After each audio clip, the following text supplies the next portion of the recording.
విఘ్నేశ్వరుణ్ణి 9 రోజులు మా ఇంట్లో అయితే కొలువై ఉన్నాడండి. 9 రోజులు పూజలను అయితే అందుకున్నాడు నిర్విఘ్నంగా, ఎంతో సంతోషంగా.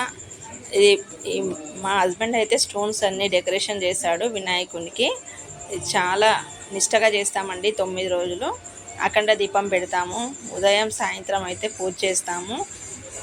ఇలా పూజలు అయితే చేస్తున్నాము నిష్టగా చేసి.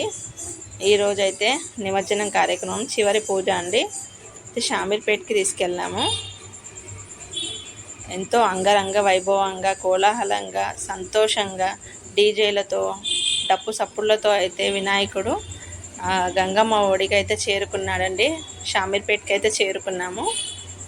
మళ్ళీ పూజ చేసాము.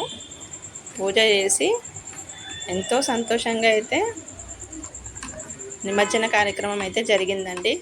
తర్వాత అక్కడే భోజనాలు చేసి ఇంటికైతే వచ్చాము.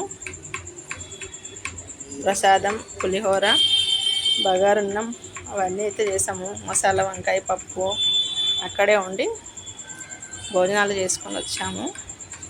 ఈసారి అయితే చాలా స్వయంగా నిమజ్జనం అయితే జరిగిందండి. మా ఫ్యామిలీ మెంబర్స్ అందరూ అయితే డ్యాన్సులు చేశారు. ఎంతో సంతోషంగా డీజే పెట్టుకొని అయితే డ్యాన్సులు చేశారండి. కోలాహలంగా, ఎంతో వైభవంగా అయితే గణపతి అయితే వాళ్ళ గంగమ్మ ఒడికి అయితే వెళ్ళిపోయాడు.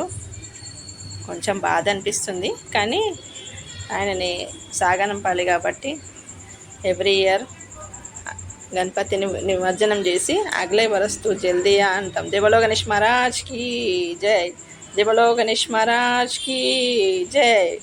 गणपति पप्पा मोरिया, अगले बरस तू जल्दिया, जय बोलो गणेश महाराज की जय.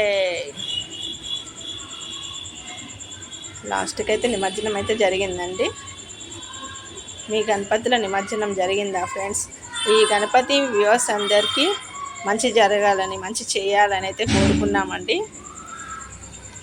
ఓకేనా ఫ్రెండ్స్? మీతో షేర్ చేయాలనిపించింది, అందుకే ఈ వీడియో అయితే షేర్ చేస్తున్నాను.